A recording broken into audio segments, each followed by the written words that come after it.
Hello friends, welcome to Nani's Recipe and Vlogs channel. இதுதான் முதல் தடவை என் சேனலை பார்க்குறீங்கன்னா சேனலை சப்ஸ்கிரைப் பண்ணிவிட்டு பெல் பட்டன் அமைத்திக்கங்க. அப்போ தான் உடனுக்குடன் உங்களுக்கு நோட்டிஃபிகேஷன் கிடைக்கும். இன்றைக்கு தேங்காய் எண்ணெய் எப்படி வீட்டிலே செய்யலான்றதை உங்கள் கூட ஷேர் பண்ணிக்க போகிறேன். இதை நம்ம வீட்டிலே தயாரிக்கிறதுனால நம்ம தைரியமாக இதை யூஸ் பண்ணிக்கலாம். எந்த ஒரு கெமிக்கலும் கிடையாது. இது தோல்களுக்கு முடிக்கு எல்லாத்துக்குமே பயன்படுத்தலாம். இதுக்கு நான் 2 பேக்கெட் பால் எடுத்துருக்கேன். இது தண்ணி சேர்க்காத சுத்தமான திக்கான பால். வாங்க இப்போ இதை செய்யும் முறையை பார்க்கலாம்.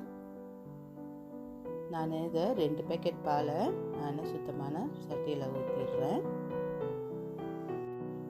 அடுப்பை மீடியம் ஃப்ளேம்லேயே வச்சு இதை நம்ம கொதிக்க வைக்கணும். தேங்காய் எண்ணெயில் பல நன்மைகள் இருக்குது. இதை முடிக்கு பயன்படுத்தலாம், தோல் சருமத்துக்கு பயன்படுத்தலாம். இதை காலையில் எழுந்திரிச்சான வெறும் வயிற்றில் 1 ஸ்பூன் குடிக்கலாம். இது பிளட் ப்ரெஷர் உள்ளவங்க, சுகர் லெவல் உள்ளவங்க, டயட்டில் இருக்கக்கூடியவங்க, உடம்பை இளைக்கணும்னு உள்ளவங்க, அப்புறம் நல்ல எனர்ஜி வேணுமா அவங்க கூட இதை குடிக்கலாம்.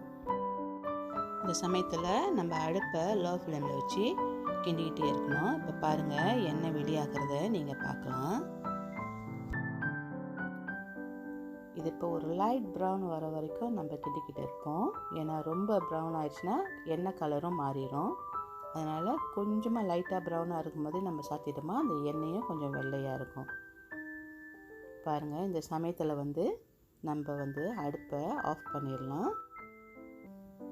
இது இப்போ ஒரு 10 நிமிஷத்துக்கு ஆறட்டும். இது கொஞ்சம் ஆறின பிறகு இது வடித்தட்டில் எல்லாத்தையும் ஊற்றி இதை வடிகட்டி எடுத்துடலாம். அந்த சக்கையெல்லாம் அமுத்தினாக்கா அந்த எண்ணெய் வெளியாகும். ஸோ இதை நல்லா அமுத்தி அந்த எண்ணெயும் தனியாக சக்கையை தனியாக பிரிக்கணும்.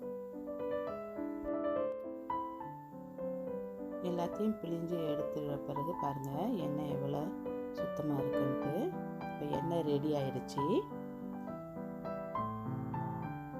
இப்போ இதை ஒரு சின்ன கண்டெய்னரில் நம்ம ஊற்றி வச்சுக்கலாம். இதேமாரி உங்கள் வீட்லேயும் சுத்தமான தேங்காய் எண்ணெய் செஞ்சு வச்சுக்கலாம்.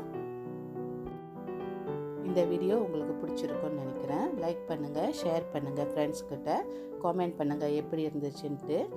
தென் சப்ஸ்கிரைப் பண்ண மறந்துடாதீங்க.